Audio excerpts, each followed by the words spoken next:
бир жылга окшош эмес дегендей, былтыр андан мурунку жылдары суга дыйкандар аябай муктаж болсо, анан ошонун кесепетинен бул суга суусун кандай кылганда пайдалуу болот деп дыйкандар кийинки жылдары мондай тамчылатып сугаруу, жаадырып сугартуу методдорун өчкөн да. Эми мунун артыкчылыгын карабайсыздарбы? Морики труба менен жетишерлик суу ушу сутка жатат экен. Ошондо көрүңүздөр, ушул ар бир могу көсөнөктөрү ар бир жүгөрүнүн ар бир эменин тамырына ылайыкташып, ушул жерден суу жакшы сугарылып, андан сырткары ушул труба менен минералдык заттар да кошо келет экен.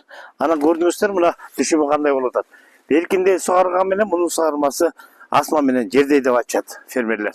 Фермер Константин Колопов ата жолун жолдоп көп жылдан бери дыйканчылык менен алектенет. Көбүн эсе жүгөрү, кант кысылчасын жана той чөптөрүн эгишет. Мурдагы жылдардагы суу тартыштыгынан далай запкы жеген өнөктөштөрү менен кеңешип кесип, тамчылатып сугаруучу агрегатын сатып алып, анын үзүрүн көрүп учурунда туура чечим кабыл алышканын айтат. В этом году, слава богу, воды достаточно. Мурдагы жылдардагы суга суу тартыштыгын эске алып, дыйкандар учурда бул маселени чечүүнүн заманбап ыкмаларын ишке ашыра баштады. Өнөктөштөрүбүз бир чечимге келип, тамчылатып сугаруунун артыкчылыктарына токтолуп, түрктөрдүн атайын техникаларын жакында сатып алып, анын үзүрүн көрүп атабыз. Биздин жумушубузга алгылыктуу көмөк көрсөткөн жергиликтүү бийликке, райондук суу чарба башкармалыгынын кызматкерлерине өзгөчө ыраазыбыз.